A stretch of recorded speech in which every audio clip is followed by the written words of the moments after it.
할렐루야. 우리 옆 사람하고 인사 한번 합시다. 사랑하고 축복합니다. 사랑하고 축복합니다. 할렐루야. 하루 종일 삶의 현장에서 다들 고생하셨습니다. 또 오늘 밤에도 하나님의 말씀을 사모해서 나오셨는데 하나님께서 또 우리에게 큰 은혜로 채워주시리라 믿습니다. 오늘은 사도행전 42번째 두 종류의 사람들, 이런 제목의 말씀입니다. 바울과 바나바의 선교 여정은 쉽지 않았어요. 바울과 바나바가 지금 1차 선교 여행 중에 있습니다. 1차 선교 여행의 특징은 그들이 계획을 세우고 계획을 세운 대로 하나하나 진행해 가는 것이었어요.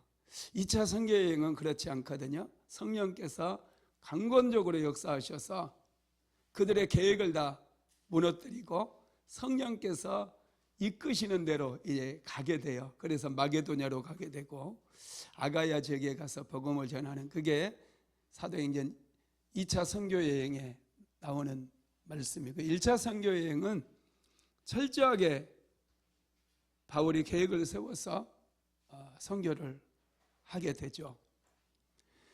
그래서 여러분 아주 순조롭게 선교 여행이 잘 진행되었어요. 그런데 비시디아 안디옥에서부터 반대자들을 만나게 되고, 복음이 전파되었을 때 복음을 받아들이고 기뻐하는 사람들이 있는가 하면, 복음이 선포되자 반발하고 비난하고 바울과 바나바를 대적하는 사람들이 생기게 됩니다. 특별히 비시디아 안디옥에서 바울이 처음으로 복음을 전했을 때 사도 바울이 전하는 복음을 들은 많은 유대인과 헬라인들은 굉장히 감동을 받았어요. 바울과 바나바를 그들이 붙잡고 다음 안식일에도 동일한 말씀을 우리에게 전해달라. 그리고 일주일이 지났는데 비시디아 안디옥에 살고 있는 거의 모든 사람들이 유대인의 회당으로 집결을 합니다. 바울이 복음을 전했을 때 그들은 굉장히 흥분하고 감동을 받고 또 예수를 믿기로 작정한 사람들도 많았어요. 그런데 특별히 이제 유대교에 묶여 있는 그런 사람들은 바울이 전했던 예수 그리스도에 대한 그런 반감이 많았어요. 그래서 바울과 바나바를 대적했고 비방했고 그 성내의 유력자들을 동원해 가지고 바울과 바나바를 추방을 합니다. 핍박을 해서 쫓아냈어요. 바울과 바나바는 멈추지 않았습니다. 그 성에서 쫓겨났음에도 불구하고 바울이 어디로 가느냐 하면 이제 이고니온이라고 하는 곳으로 가요. 그 옆 동네가 아니에요. 비시디아 안디옥에서 이고니온은 160km 거리가 떨어져 있습니다. 요즘으로 얘기하면은 코냐라고 하는 곳이거든요. 터키 티르기에라고 하는 나라의 코냐라고 하는 도시인데, 여기는 이제 아주 평야지대가 발달되어 있는 곳이에요. 밀농사, 거기 밀로 만든 빵이요 정말 맛있어요. 제가 별로 빵을 안 좋아하는데 거기 밀로 만든 빵을 먹어보고 빵이 이렇게 맛있을 수가 있는가 감탄을 하면서 빵을 먹었던 기억이 있어요. 그리고 그곳에는 사탕무를 재배합니다. 사탕수수는 여러분 많이 들어봤죠? 사탕무가 있어요. 사탕무로 만든 사탕이 있는데요, 진짜 맛있어요. 제가 터키를 가면 반드시 사와서 다 돌리겠습니다. 저를 터키로 보내주세요. 이 터키 이 코냐 지역이요, 이렇게 그 토질이 좋아요. 그리고 농사도 잘 되고요, 또 포도 농사도 아주 잘 되는 그런 곳입니다. 이 바울과 바나바가 바로 이 이고니온으로 오게 되는데, 자, 오늘 본문 한번 같이 읽어봅시다. 사도행전 14장 1절 시작. 이에 이고니온에서 두 사도가 함께 유대인의 회당에 들어가 말하니 유대와 헬라의 허다한 무리가 믿더라. 아멘. 이고니온에 이 두 사도가 왔다라는 거예요. 그리고 다시 이고니온에서 복음을 전합니다. 지금 비시디아 안디옥에서 복음을 전하다가 쫓겨났거든요. 그럼에도 불구하고 바나바와 이 바울은 이고니온에 와서 유대인의 회당에 들어가 또다시 복음을 전했어요. 바울은 멈출 수가 없었습니다. 복음을 전하는 것을 멈출 수가 없어요. 수많은 유대인들이 핍박하고 복음을 받아들이지 않고 거절하고 그들을 대적했어도 멈추지를 않았어요. 포기하지 않았다라는 거예요. 왜냐하면 바울은 그들이 지금 그곳에 온 목적을 분명하게 알고 있었기 때문에 그래요. 바울이 왜 이고니온에 왔습니까? 예수 그리스도를 전하기 위해서. 예수 그리스도만이 유일한 희망이고 유일한 소망이기 때문에 예수 없는 인생은 죽은 인생과 같아요. 멸망으로 갈 수밖에 없어요. 예수 믿어야 살고 예수 믿어야 구원받는다는 사실을 사도 바울은 예수님을 만남으로 인해서 뼈저리게 느꼈어요. 그래서 온갖 핍박이 찾아오고 온갖 비난이 쏟아져 들어와도 바울은 복음 전하는 일을 멈출 수가 없었습니다. 왜냐하면 저렇게 핍박한다 할지라도 저들이 예수 믿지 않으면 저들은 끝장나는 거예요. 망하는 거예요. 지옥에 가는 거예요. 그래서 여러분, 사도 바울은 이 사실을 너무나 잘 알고 있어요. 로마서 1장 1절에서도 보면은 바울이 자신은 복음을 위해서 선택을 받은 사람이라고 그렇게 얘기해요. 그리고 사도행전 20장 24절에서는 자신이 복음을 위해서 목숨을 바친 사람이라고 얘기해. 한번 읽어볼까요? 사도행전 20장 24절 시작. 내가 달려갈 길과 주 예수께 받은 사명 곧 하나님의 은혜의 복음을 증언하는 일을 마치려 하면은 나의 생명조차 조금도 귀한 것으로 여기지 아니하노라. 하나님께서 자신을 만나주시고 자신을 세상에 남겨두신 그 이유를 바울은 너무나 분명하게 알고 있었어요. 그래서 바울은 자기의 살아가는 목적은 한 가지다. 나는 예수 그리스도를 전하는 그 일을 위해서 존재하고 그 일을 위해서 살아갈 것이다. 이렇게 여러분, 그의 목적이 분명했어요. 그래서 바울은 죽기까지 헌신할 수 있었고, 바울은 생명 바쳐서 아무리 핍박이 찾아오고 반대자들이 자신을 고통스럽게 한다 할지라도 그는 복음을 전했던 것이죠. 바울이 예수님을 만남으로 인해서 그의 인생이 완전히 달라져 버렸어요. 예수를 만나면, 정말 예수를 만나면 우리의 삶의 목적이요 달라져요. 예수를 만나지 못하게 되면 이 세상에 초점이 맞춰지거든요. 그러다 보니 인생을 살아가는 게 피곤해져요. 그러나 예수를 우리가 만나게 되면 우리의 삶의 목적은 선명해집니다. 사도 바울은 이렇게 고백했어요. 갈라디아서 6장 14절 한번 읽어봅시다.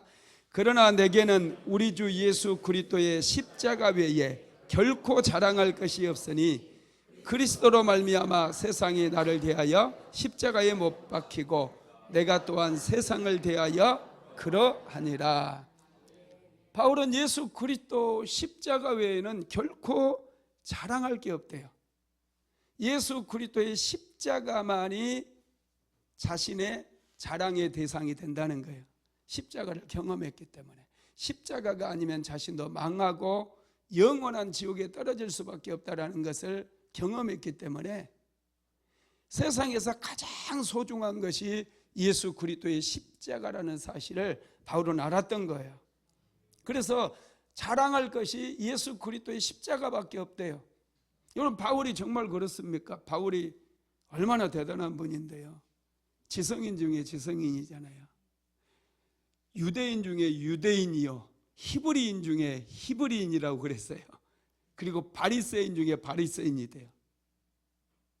뿐만 아니라 가말리엘이라고 하는 위대한 랍비 밑에서 배웠다고 그랬어요. 그리고 바울이 신약 성경 13권을 기록해서 히브리서까지 포함한다면 14권이에요. 바울이 자랑할 게 정말 많거든요. 로마 시민권도 가지고 있었어요. 학문도 굉장히 도가 깊은 사람입니다. 그런 바울이 자신에게는 자랑할 것이 예수 그리스도의 십자가밖에 없다고 고백하고 있는 거예요. 우리는 예수님의 십자가가 얼마나 소중한가를 깊이 알아야 돼요.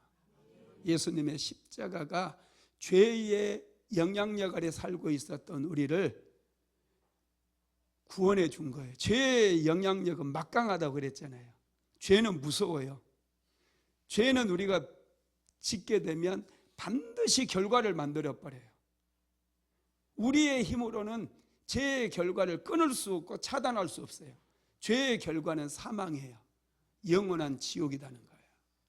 그런데 예수님의 십자가가 우리를 사망에서 건져내서 하나님의 자녀로 우리의 신분을 변화시켰고 영원한 천국을 유업으로 얻을 수 있도록 길을 열어주신 거예요. 그러니 이 비밀을 알았던 사도 바울은 오직 그리스도 예수의 십자가 외에는 자랑할 것이 없다, 이런 고백을 했다라는 것입니다. 바울은 그래서 이 십자가의 복음이 너무나 소중하기 때문에 이 십자가의 복음에 자기의 목숨을 걸어버렸어요. 로마서 1장 16절도 한번 읽어볼까요? 시작. 내가 복음을 부끄러워하지 아니하노니 이 복음은 모든 믿는 자에게 구원을 주시는 하나님의 능력이 됨이라. 먼저는 유대인에게요, 그리고 헬라인에게로다. 아멘. 이 복음은 모든 믿는 자에게 구원을 주시는 하나님의 능력이라는 거예요. 복음이 예수 그리스도의 십자가잖아요. 예수 그리스도의 십자가가 모든 믿는 자들에게 구원을 주시는 하나님의 능력이라는 거예요. 이거 여기에는 유대인만이 아니고 유대인이나 헬라인이나 이방인이나 오늘날 저와 여러분 모두가 다 포함된 거예요. 저와 여러분도 예수 믿음으로 구원받게 되었어요. 예수 믿음으로 하나님의 자녀가 되었다는 사실을 믿게 되기를 주님의 이름으로 축복합니다. 그래서 복음이 선포돼야 돼요. 오늘날에도 복음이 끊임없이 전해져야 됩니다. 복음을 들을 때 항상 여러분 두 종류의 사람들이 나와요. 반응이 두 종류로 나온다는 거예요. 복음을 들을 때 어떤 사람은 복음 앞에 자기의 죄를 자복하고 회개하고 예수를 믿는 사람이 있어요. 그러나 반대로 예수님을 오히려 비방하고 복음 전도자를 대적하고 핍박하는 그런 사람도 있다라는 것입니다. 바울과 바나바가 비시디 안디옥에서 복음을 전했을 때 그들을 따르는 사람도 있었지만 또 그들을 대적하고 핍박하는 사람들이 많이 있었다는 거예요. 그래서 이제 이고니온이라고 하는 곳으로 왔고 또 이고니온에서 복음을 전했어요. 이고니온에서 복음을 전했을 때 신기한 것은 이고니온에서도 많은 사람들이 바울의 말을 듣고 굉장히 기뻐하고요, 예수를 허다한 무리가 예수를 믿었다는 거예요. 그런데 2절에 보면은요, 한번 읽어볼까요? 사도행전 14장 2절 시작. 그러나 순종하지 아니하는 유대인들이 이방인들의 마음을 선동하여 형제들에게 악감을 품게 하거늘. 이 유대인들이 문제예요. 유대인들이 이방인들의 마음을 선동질했다는 거예요. 그래서 바울과 바나바에 대해서 안 좋은 마음, 악한 마음을 품게 만들었다는 것이죠. 똑같은 장소, 똑같은 시간에 복음을 들었어요. 그런데 어떤 사람은 복음을 듣고 예수님을 믿고 구원을 얻은 사람이 있는가 하면, 어떤 사람은 오히려 대적하고 비방하고 악감을 품는 그런 사람도 있었다라는 것입니다. 여러분, 복음이 선포되는 곳에는 언제나 이 두 가지의 반응이 나왔어요. 오늘 저와 여러분은 예수를 믿게 돼서 하나님께 참 감사해야 될 줄로 믿습니다. 아무에게나 믿어지는 게 아니에요. 은혜 받은 사람들에게 특별히 하나님의 은혜가 임하니까 믿어졌다라는 것입니다. 예수님의 옆에서 십자가에 못 박혀 죽었던 두 명의 강도 있었잖아요. 그죠? 두 명의 강도와 예수님께서 함께 십자가에 못 박혀 돌아가셨는데, 이 두 명의 강도의 반응이 달라요. 처음에는 이 두 강도가 다 예수님을 비방했었거든요. 그런데 나중에 한 강도가 생각을 바꿔요. 그리고 한 강도가 예수여, 주님의 날에 나를 생각해 주시옵소서 그래요. 그때 예수님께서 내가 오늘 나와 낙원에 있을 것이다. 그래서 이 한 강도는 구원을 받았거든요. 마지막 순간에. 마지막 믿으면 안 됩니다. 어떤 분은 나 죽을 때 예수 믿고 죽을래, 이렇게 얘기하는 분이 있더라고요. 제가 군대에 있을 때 전도를 열심히 했었는데, 좀 저보다 한 1년 먼저 들어오셨던 분이 있는데, 그분에게 복음을 열심히 전하고 그분이 거의 예수를 믿으려고 했는데, 갑자기 그분이 그러더라고요. 다 알겠는데 나는 좀 세상에서 좀 놀아보기도 하고 좀 나쁜 짓도 좀 하다가 죽기 직전에 예수님 영접하고 죽을게 그러더라고요. 마귀가 역사해서 그래요. 사람들은 그렇게 하면 구원 얻을 줄로 생각해요. 그런데 여러분, 그렇지 않더라고요. 제가 전도사 시절에 장례가 나가지고 그 담임 목사님이 저를 이제 저에게 그 장례 예배를 다 인도하래요. 그래서 제가 임종 예배, 또 발인 예배, 입관 예배, 발인 예배, 그리고 또 하관 예배까지 내가 다 저기 전라북도까지 가가지고 다 한 적이 있어요. 근데 그분 돌아가신 분이 예수를 안 믿었었거든요. 안 믿었었는데 그 형님이 이제 교회 안수 집사이기도 하고 잘 믿었어요. 그분이 죽기 전에 이분이 예수를 영접했다는 거예요. 죽어가면서 예수님을 영접하고 딱 눈을 감았어요. 그래서 우리는 일반적으로 그렇게 하면은 어떻게 생각하죠? 입술로 고백했으니 구원받고 천국에 갔다, 이렇게 생각하잖아요. 다 구원받았다고들 그러더라고요. 그래서 나도 이제 자세를 딱 잡고 예배를 드리면서, 이분은 돌아가시기 전에 예수님을 영접하셨으니 반드시 구원받았을 겁니다, 이렇게 설교를 했거든요. 설교 잘 끝나고 이제 집으로 가는데 하나님께서 그러더라고요. 저에게 네가 뭘 아니? 깜짝 놀랐어요. 그분이 돌아가실 때 여러분 하도 예수님을 영접하라고 막 소리 지르고 그러니까 억지로 영접했는지 어떻게 알아요?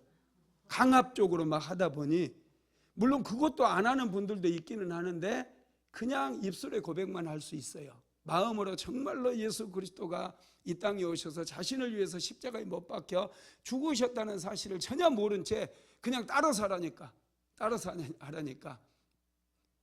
예수님을 영접했다고 따라서 한 거예요. 그런데 하나님께서는 아니라고 그랬어요. 저를 굉장히 책망을 하시더라고요. 그래서 제가 굉장히 충격을 받았어요. 함부로 저는 그래서 구원받았다 이런 말 잘 안 해요. 제가 그때 굉장히 크게 책망을 받았어요. 그 음성이 계속해서 들려왔었거든요. 하나님께서 저에게 가르쳐 주셨어요. 여러분, 죽기 전에 예수님 영접하려고 하는 분들 다 빨리 예수 믿고 구원 받으시라고 전도하시기 바랍니다. 잘 믿어도 여러분 타락하기 얼마나 쉬운 그런 시대에 우리가 살고 있는데, 이 한 강도처럼 꼭 강도만 생각하는 사람은 강도 같은 사람이야. 천국도 강탈하려고 그러는 거예요. 이거 잘못된 생각이에요. 여러분, 다른 이제 한 강도는 예수님을 비난하잖아요. 비난하면서 너는 내 자신도 구원하지 못하는구나, 차라리 하나님을 저주해라, 막 이렇게 비난을 하잖아요. 똑같이 예수님과 함께 십자가에 못 박혀 지금 자기 죄 때문에 십자가에 못 박혀 죽은 강도였지만 두 부류로 나눠지더라는 거예요. 오늘날에 저와 여러분이 사는 이 세상도 말씀을 거부하는 사람들이 있다라는 것을 여러분 항상 당연한 것으로 생각하십시오. 그리고 복음을 전할 때 바로 받는 사람들은요, 누군가가 그분을 위해서 열심히 기도해 준 사람이에요. 영적 전쟁을 먼저 많이 해주고, 누군가는 그 사람을 위해서 기도하고 또 기도했기 때문에 그분은 예수님을 영접할 수 있는 거예요. 그러나 기도해 주지 않으면요, 끝까지 길을 닫아버려요. 안 돼 하면서 죽을 때까지 예수 안 믿어요. 불순종의 영들이 강력하게 자리 잡고 있기 때문에 그렇습니다. 이런 사람들은 참 냉소적이에요. 사람이 굉장히 차가워요. 예수님을 영접하지 않는 사람들의 특징은요, 아주 부정적이고 냉소적이고 차가운 사람들이 많다라는 거예요. 죄의 깊은 곳에는 항상 불순종의 영이 있다라는 것을 우리는 생각을 해야 됩니다. 바울과 바나바가 이고니온에 가서 복음을 전해서 또 두 종류의 사람들이 나왔죠. 한 종류의 사람들은 바울과 바나바의 말을 듣고 예수를 영접하고 예수님을 믿었어요. 그런데 악감을 품는 사람도 있었다고 그랬잖아요. 미워하고 악감을 품는 사람들이 있었어요. 이렇게 불순종하고 반항하는 이 사람들이 있는 곳에서 바울과 바나바는 어떻게 대처를 했을까? 한번 읽어볼까요? 사도행전 14장 3절 시작. 두 사도가 오래 있어 주를 힘입어 담대히 말하니 주께서 그들의 손으로 표적과 기사를 행하게 하여 주사 자기 은혜의 말씀을 증언하시니. 아멘. 오래 있어 그래서요. 두 사도가 오래 있었대요. 두 사도는 첫 번째 도망치지 않고 그곳에 오래 머물러 있었다는 거예요. 반대자들이 나타났어도, 비방하고 말을 듣지 않는 사람들이 있었어도 이고니온에 오랫동안 머물러 있었어요. 이게 무엇을 얘기합니까? 복음을 내가 전했을 때 강렬하게 막 반발하고 욕하고 그렇다 할지라도 포기하지 말라는 거예요.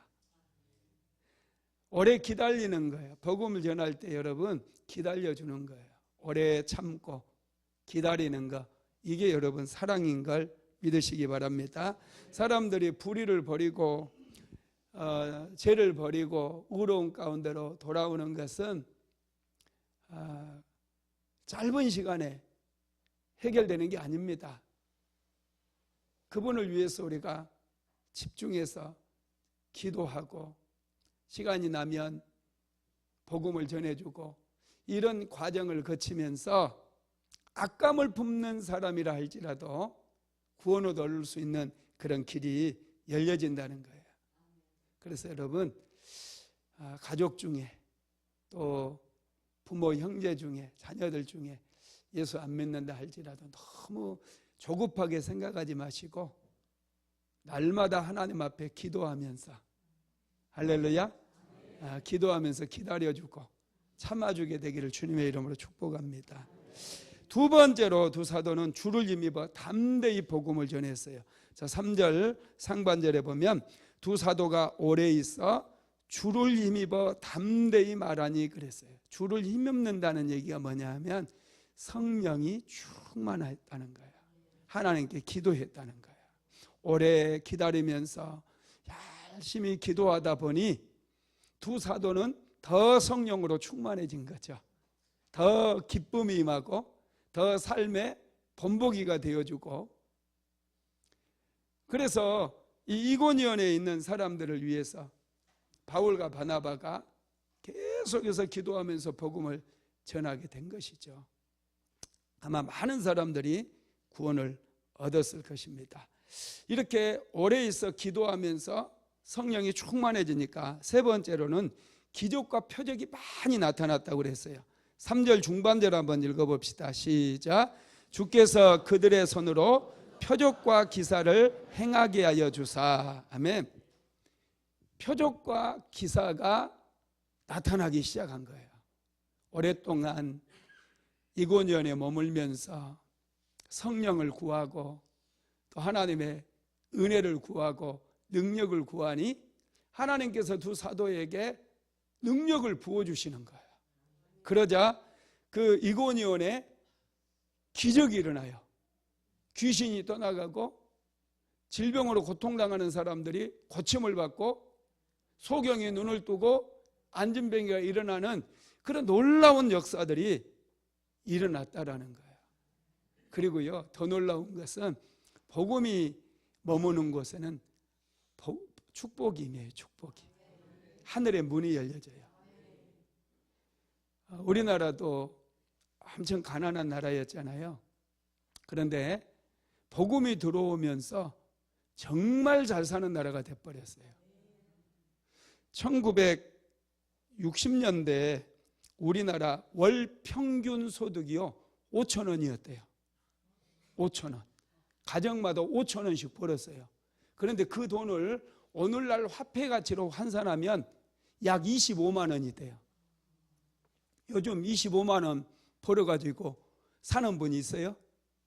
오늘날 화폐 가치로 환산했을 때 25만 원이 돼요. 5천 원이. 아니잖아요. 뭐 250만 원 줘도 요즘 일 안 한다고 그래요. 젊은 애들. 대한민국이 얼마나 지금 잘 살게 됐는지 몰라요. 한 가정 월 평균 소득이 아마 한 500만 원은 되지 않을까요? 물론 안 되는 가정도 있겠지만은 정말 대한민국이 잘 사는 나라가 되어버렸어요. 이렇게 잘 사는 나라가 될 수 있었던 배경에 복음이 있었습니다. 복음이 들어오니 사람들이 지혜로워지고 막 깨어나기 시작하는 거예요. 개화가 되는 거예요. 할렐루야. 그래서 예수 믿는 사람들은 더 똑똑해져요. 더 지혜로워져요. 여러분, 지금 이스라엘과 그 가자 지구에 특별히 이제 그 하마스 무장단체거든요. 이 사람들이 가자 지구를 지배를 하고 있는데 급습을 해가지고 테러를 일으켜가지고 이스라엘 사람들 막 엄청나게 많이 죽었잖아요. 1000명이 넘게 죽고 150명 인질로 끌고 가고. 여러분, 가자 지구에만 팔레스타인들이 사는 게 아니에요. 가자 지구 여기가 옛날에 블레셋 사람들이 살던 땅이잖아요. 블레셋. 이 블레셋을 영어로 발음하면 팔레스타인이에요. 팔레스타인. 이 팔레스타인 사람들이 지금 현재 가자 지구에만 사는 게 아니고 베들레헴 아시죠? 베들레헴도 팔레스타인 자치구예요. 그 다음에 여리고, 우리가 잘 알고 있는 여리고, 예리코라고 그래요. 그것도 팔레스타인 자치구예요. 자치 이제 정부는 세울 수 없으니까 자신들끼리 이렇게 다스리거든요. 근데 가자 지구에는 하마스라고 하는 무장단체가 거기를 지배해요. 그래가지고 그곳에는 자꾸 그곳에서 이 가자 지구에서 화약고거든요. 그러니까 많이 테러를 많이 해요. 로켓포도 많이 날리고. 여러분 그 사람들이 왜 그렇게 자꾸 로켓포도 날리고 이런 일을 저지를까요? 물론 여러 가지 이유가 있는데요. 제 나름대로 생각해 봤을 때 먹고 사는 게 힘드니까 그래요. 먹고 사는 게. 전기도 이스라엘에서 끊어버리면요 다 끊겨요. 마음에 안 들면 다 끊어버려요. 이번에 다 끊어버려요. 물도 그렇고. 여리고하고 베들레헴에 제가 갔었거든요. 베들레헴에 가면 물가가 엄청 싸요. 성지순례 가면 베들레헴에 가서 선물 다 사세요. 근데 거기는 그 가이드들이 못 들어가게 해요. 막 거기 굉장히 싸거든요. 거기 들어가서 사면요 굉장히 싸게 사요. 한 10배 정도 싸요. 굉장히 싸요. 그 이스라엘에서 사는 것보다 훨씬 싸요. 거기는 팔레스타인 자치구고 팔레스타인 사람들이 거기서 장사를 하거든요. 관광객들을 상대로 해가지고 장사를 해서 거기는 그래도 그 사람들은 먹고 살만한 게 있어요. 장사를 하고 성지순례객들이 하도 많다 보니까 거기는 베들레헴은 그래도 상당히 경제가 잘 돌아가요. 여리고도 마찬가지예요. 저도 여리고도 가봤는데 여리고도 이제 뭐 상점이 있고요. 여리고도 물건이 굉장히 싼데 또 가이드들이 그 상점들하고 또 결탁을 해가지고 이게 이제 걷어들이는 거 있잖아요. 이거 10,000원에 사면은 50대 50 해가지고 가이드가 50 이런 게 있어요. 거기 가서 이제 관광객들 풀어놓거든. 여기 가서 사라고 그래요. 거기 가지 말고 옆집에 가야 돼. 그럼 훨씬 싸요. 어찌됐건 이 여리고 지역만 해도요 관광객들이 전부 가고 거기에 이제 가면 바나나라든지 또 그 대추 야자 이런 게 굉장히 맛있어요. 세계에서 제일 맛있대요. 그 지역에서 나는 게. 그러니까 거기에 가면 관광객들이 막 거기 가면서 많이 사거든요. 그게 무시 못해요. 그러니까 여리고도 경제가 좀 돌아가요. 근데 가자지구는 갈 수가 없어요. 거기는 성지가 아니잖아요. 그러다 보니 인구가 200만 명이나 살고 있는데 거기에는 공장을 지을 수도 없죠. 생산 활동을 할 수 있는 게 없거든요. 그러다 보니 인구 200만 명 중에 거의 160만 명 정도가 유엔에서 주는 구호품을 가지고 사는 거예요. 구호 물자 받아가지고. 참 기가 막히죠. 경제 활동이 안 돼요 거기. 그러다 보니까 그쪽 지역에서 팡팡 터뜨리고 빨리 자기들이 독립을 하게 되면 공장도 짓고 뭐도 하고 그럴 것 같은데 사실은 그게 쉽습니까? 아프가니스탄 같은 데 보세요. 그 탈레반이 다 점거해가지고 이제 사는데 뭐 거기 공장이 뭐 지어져요. 살기 힘드니까 자꾸 아프가니스탄 난민들 지금 막 난민들 많이 다른 나라로 나오잖아요. 그게 자기들 생각대로 되는 게 아닌데 이 사람들은 정부만 세우면 뭐 이제 자기들은 뭐 굉장한 나라가 되고 그렇게 생각을. 옛날에 우리도 초등학교 때 선생님들이 자꾸 그런 얘기 하더라고. 우리나라 기름만 나면 우리나라 엄청 잘 살 거다. 막 학교도 공짜로 보내주고 또 뭐 그런 얘기 많이 했거든요. 제가 학교 다닐 때. 근데 뭐 기름 좀 난다고 뭐 그게 가능합니까? 안 되죠. 여러분 우리 대한민국은 정말 대단한 나라가 돼버렸어요. 세계 최고의 첨단 산업이요. 우리나라가 세계에서 다 1등이잖아요. 반도체도 세계 1등, 또 앞으로 로봇 산업 세계 1등, AI도요. 참 우리나라가 AI 뭐 미국 구글이 어쩌고 저쩌고 하고 그러잖아요. 전 세계에서 활성형, 이 생성형 AI를 잘 만들 수 있는 나라가 3나라가 있는데 미국, 중국, 한국이 돼요. 일본은 그걸 만들 수 있는 데이터가 없다는 거예요. 왜냐하면 자체적인 그 나라의 플랫폼, 그 인터넷 기반의 플랫폼이 없대요. 우리는 다음도 있고 네이버도 있잖아요. 이런 기업이 없는 거예요. 다 구글에서 검색하고. 근데 우리나라는 막 네이버만 해도 네이버 지식인에 쌓여 있는 데이터, 또 블로그, 카페 막 얼마나 많습니까? 그러다 보니 이 대한민국이요, 아무리 전 세계가 막 힘들게 하고 뭐 한다고 그래도 쉽게 무너지지 않는 그런 경제 대국이 되어버렸어요. 그리고 앞으로 전기차 시대에 1등 기업들이 우리나라에서 다 나와요. 전기차 시대에. 이 배터리가 중요한데, 배터리 뭐 중국하고 안 돼요. 우리가 1등이에요. 일본도 안 돼요. 우리나라 1등입니다.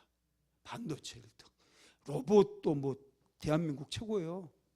오, 앞으로 대한민국은 점점 잘 될 수밖에 없는 그런 나라예요. 그러니 대한민국을 위해서 기도할 때 전쟁이 일어나지 않게 해달라고 기도해야 돼. 저희처럼 전쟁이 나면은 아주 좀 힘들어져요. 그래서 좀 이 땅에는 평화가 항상 있는 게 좋습니다. 막 강대강으로 나가는 것보다 좀 그러니 그래 너희들 좀 먹고 살기 힘들지, 그래 우리 좀 도와줄게 하면서 좀 그렇게 유화 정책을 펴는 게 참 더 좋을 것 같아요. 제 생각에는. 이건 내 생각입니다. 하도 욕하는 사람들이 있어서 너 뭐 무슨 당이니 막 이러면서 아이 저는 예수파죠. 할렐루야. 우리나라가 이렇게 하나님의 은혜로 정말 잘 사는 나라가 되었다는 거예요. 이게 여러분 예수를 믿으니까 우리나라가 또 선교 대국이잖아요. 미국 다음으로 우리나라가 선교사를 많이 파송했는데요. 지금 바뀌었더라고요. 순위가 바뀌었어요. 여전히 미국은 1등이고 2등이 어느 나라인 줄 아세요? 아니에요. 브라질이 2등으로 올랐었어요. 대한민국은 3등으로 내려왔습니다.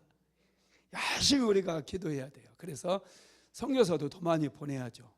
하나님께서 이렇게 대한민국을 축복해 주시는데 열심히 선교사 보내서 복음을 전하게 만들고, 그 어두운 땅에 복음이 들어가야 전쟁도 그치고, 복음이 들어가야지 사람들이 눈이 열려져요. 지혜로운 사람들이 된다라는 거예요. 하여튼 이 바울은 그래서 복음을 전하기 위해서 그렇게 열심을 다해서 핍박을 받아도 포기하지 않고 복음을 전합니다. 그리고 이고니온에서도 막 악감을 품고 그냥 눈을 막 흘기고 막 지나가도 막 뭐라고 욕을 해도 그곳에 털을 딱 잡았어요.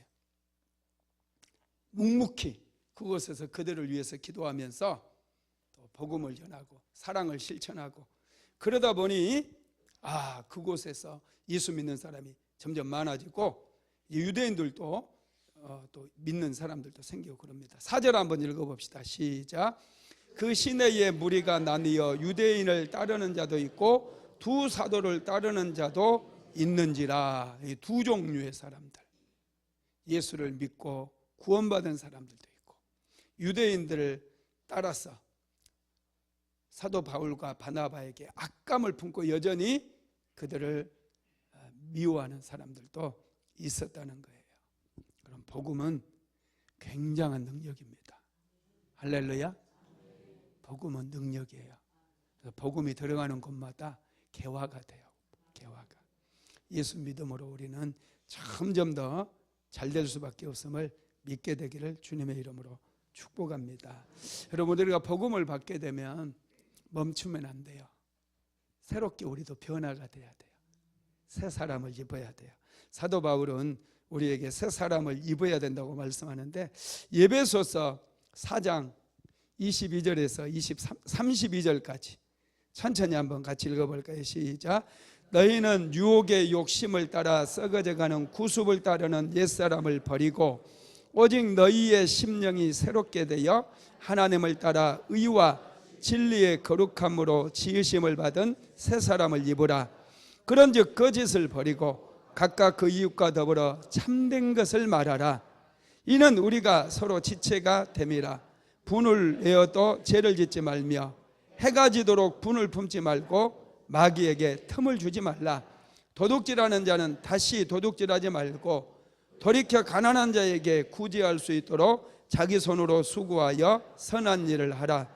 무릇 더 놓은 말은 너희 입 밖에도 내지 말고 오직 덕을 세우는 데 소용되는 대로 선한 말을 하여 듣는 자에게 은혜를 끼치게 하라. 하나님의 성령을 근심하게 하지 말라. 그 안에서 너희가 구원의 날까지 인치심을 받았느니라.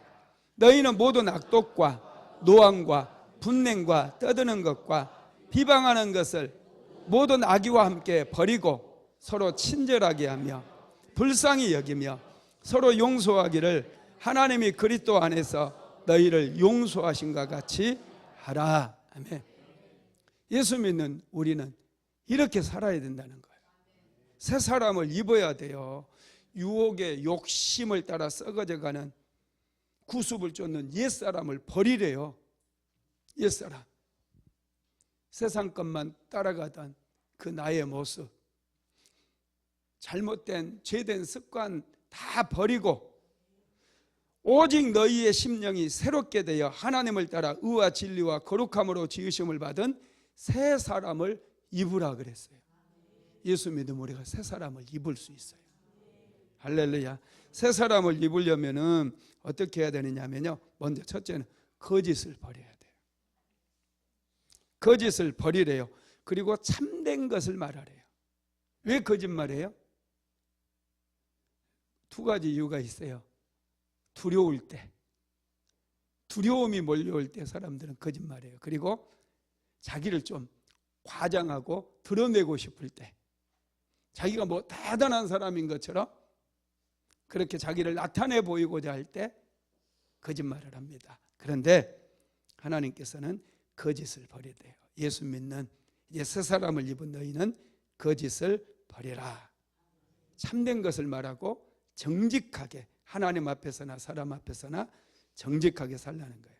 그 다음에 두 번째로는 26절에 보면 분을 내어도 죄를 짓지 말며 해가 지도록 분을 품지 말고 그랬어요. 분을 내어도 죄는 짓지 말래요. 화가 나도 딱 멈추라는 거예요. 좀 화내고, 화가 날 때 제가 뭐라고 하라고 그랬어요? 너 누구냐 하라고 그랬죠. 왜냐하면 배후에 반드시 어둠의 영들이 있거든요. 너 누구냐 그래 봐요. 그러면 갑자기 내가 왜 화가 났지 하면서 싹 가라앉아요.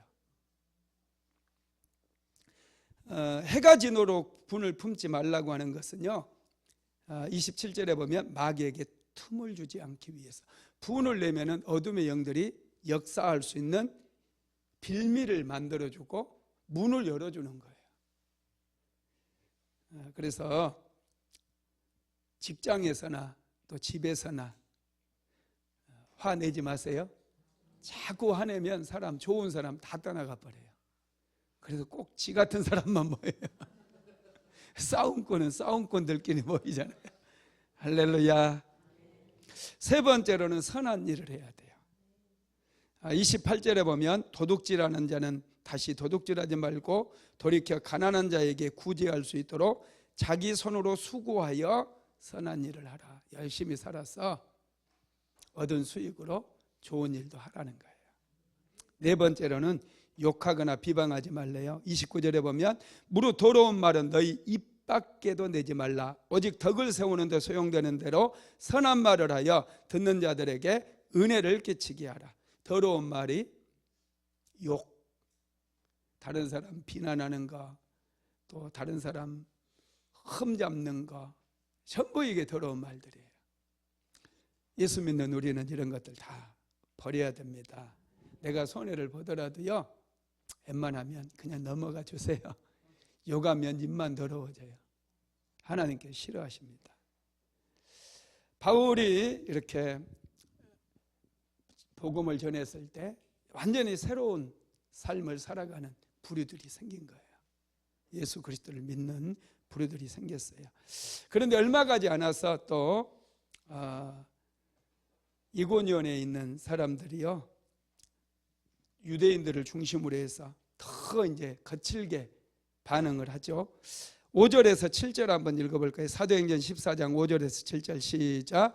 이방인과 유대인과 그 관리들이 두 사도를 모욕하며 돌로 치려고 달려드니 그들이 알고 도망하여 루가오니아의 두 성 루스드라와 더베와 그 근방으로 가서 거기서 복음을 전하니라.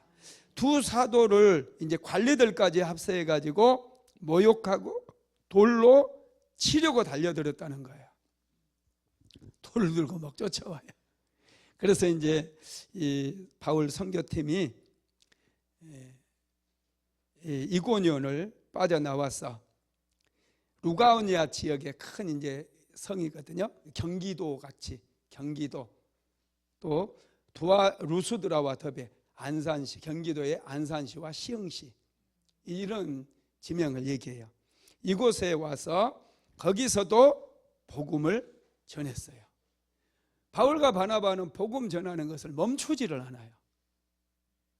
핍박이 와도 돌을 들고 막 모욕하면서 죽이려고 해도 또 다른 도시로 가서 그곳에서 복음을 전했다라는 거예요. 그들과 맞서지 않았어요. 피했어요. 그리고 다른 곳에 가서 또 복음을 열심히 전했다라는 것입니다.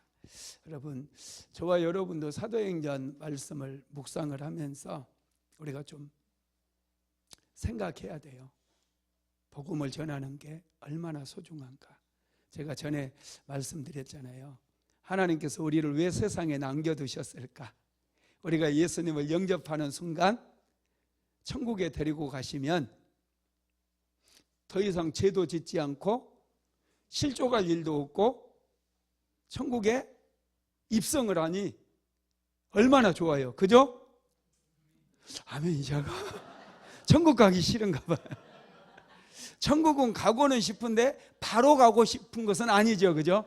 그냥 늙어서 100살, 120살까지 살다가 오락가락 할 때 이제 천국에 가고 싶은 거잖아요. 그죠? 하여튼 하나님께서 우리를 바로 천국에 데리고 가시지 않고 이 땅에 남겨두셨어요. 여러분, 이 세상을 살아가는 사람들의 모든 사람들의 인생의 목표는 예수 믿고 구원받은 거거든요. 예수 안 믿는 사람은 아무리 성공하는 인생을 살았을지라도 실패해요. 지옥 가니까. 그게 망하는 거거든요. 이 세상을 살아가고 있는 모든 사람들의 인생의 목표는 예수 믿고 천국 가는 거예요. 구원받는 거예요. 그러면 우리는 예수 믿고 이제 구원받았잖아요. 천국 가잖아요. 그러면 하나님께서 오셔서 1번 하면서 딱 데리고 가시고 1번 박찬선 목사 타고 데리고 가시고 그러면 얼마나 좋아요. 안 좋은가 봐. 여러분, 그런데 하나님께서 우리를 남겨두셨다는 거예요. 왜냐하면 예수 믿는 사람 다 데리고 가버리면 그분들에게 복음을 전할 사람이 없잖아요. 또 예수님이 오셔서 또 그분들을 위해서 또 못 박혀 죽어야 돼요. 우리를 남겨두신 목적이 단 한 가지예요. 아직 예수 믿지 않는 사람들에게 복음을 전하라고. 그러니까 우리가 이걸 생각하고 하루에 한 사람에게 복음을 전하는 거, 여러분, 그건 어려울지 몰라도 한 달에 한 번 정도는 한 사람에게 좀 복음을 전해 예수 믿으세요. 최소한 예수 믿어야 당신 구원받습니다. 이 정도는 얘기해야 되지 않겠어요? 1년이 가도 이건 뭐 너는 그렇게 사니? 나는 교회 다닌다? 여러분, 우리가 사도행전을 묵상을 하면서 이 복음에 대한 부담을 좀 가져야 돼요. 아, 복음을 전해야 되겠구나. 시간이 왜 이렇게 빠른지 몰라요. 요즘 마이크만 잡으면 말이 많아지는지 나이가 먹고 있는 것 같아요. 빨리 끝내야 돼요. 말씀을 마무리하겠습니다. 오늘 사도행전의 말씀은 너무 편안하게 신앙생활을 하고 있는 우리에게 어떻게 복음을 전해야 되는지를 말씀해 주고 있어요. 주위 사람들 편안하게 사는 것 같아도요, 여러분, 죽으면 다 지옥 가요. 우리는 바울처럼 바나바처럼 못한다 할지라도 그래도 이 복음에 빚진 마음은 절대로 잊어버리면 안 되고, 누구를 만나든지 우리가 예수 믿으라고 담대하게 전해야 될 줄로 믿습니다. 우리 찬양 한 곡하고 같이 기도합시다. 비준비하시니 찬양하겠습니다.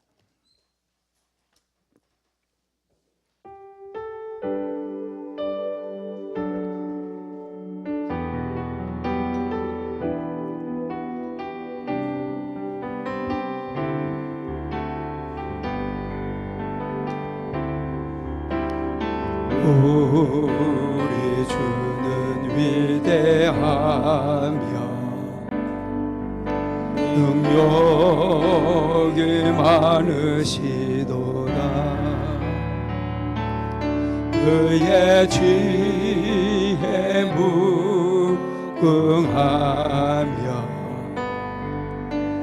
인자는 영원하도다.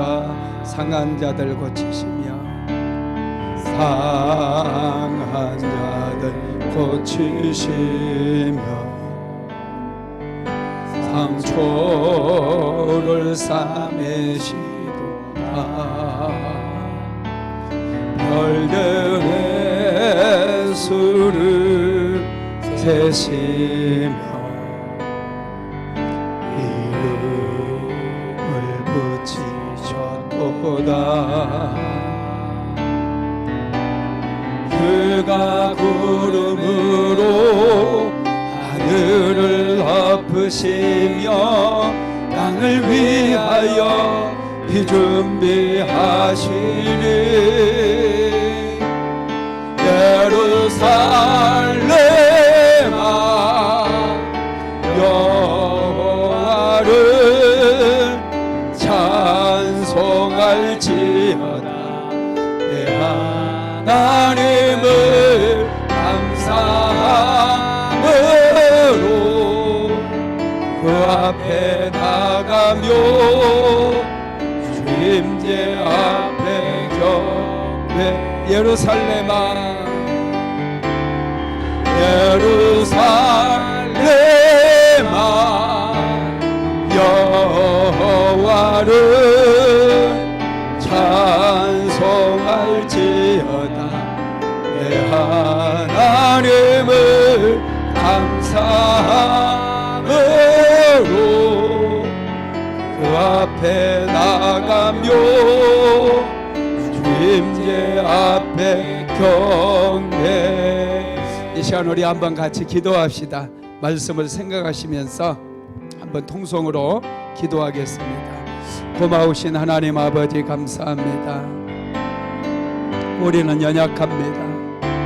오 전능하신 하나님, 바울과 바나바는 핍박 속에서도 하나님 강렬한 저항을 만났고 모욕을 당하고 돌로 치려고 하는 그런 상황 속에서도 포기하지 아니하고 가는 곳마다 복음을 전했습니다. 하나님 아버지, 오늘 우리에게 은혜를 베풀어 주시옵소서. 우리에게 은혜를 베풀어 주시옵소서. 오 은혜 없이는 살아갈 수가 없습니다. 우리에게 용기도 주시고 담대함을 허락하여 주셔서 어떻게 하든지 복음을 전할 수 있도록 은혜를 베풀어 주시옵소서. 우리 주변에 예수 믿지 않는 사람들이 얼마나 많습니까? 사랑하는 부모, 형제, 자녀들, 하나님 이웃들, 예수 믿지 않는 사람들이 너무나 많습니다. 예수 믿지 않으면 모두가 지옥 갈 수밖에 없습니다. 주여 불쌍히 여겨주시옵소서. 은혜를 베풀어 주시옵소서. 오 성령이여, 성령이여 임하여 주시옵소서. 오 우리야 할라셀라 마나리, 우리의 입술을 열어서 담대하게 복음을 전하게 만들어 주옵소서. 예수 믿지 않냐는 죽어가는 영혼들을 깨울 수 있도록 오 성령께서 역사하여 주시옵소서. 오 우리야 할라셀라 마나리 오르베 칸나리 그라리 yar라 예수 알라 마나리 그라리 yar라 오르베 칸나리 그라리 yar라 예수 알라 마나리 그라리 yar라 오르 할라셀라 마나리 코포르리 yar라 예수 알라 마나리 그라리 yar라 오르베 칸나리 그라리 yar라. 오 성령님 임하여 주시옵소서. 오 거룩하신 하나님 아버지여, 우리를 불쌍히 여겨 주시옵소서. 사랑하는 성도들에게 하나님 복을 내려 주시옵소서. 오 거룩하신 하나님 아버지여, 마음껏 축복하여 주시옵소서. 오 우리야 할라셀라 마나리 오르베 그라리 yar라바 예수 알라 마나리 그라리 yar라 할라셀라 마나리 코포르리 yar라바 예수 알라 마나리 그라리 yar라. 오 성령이여 임하여 주시옵소서.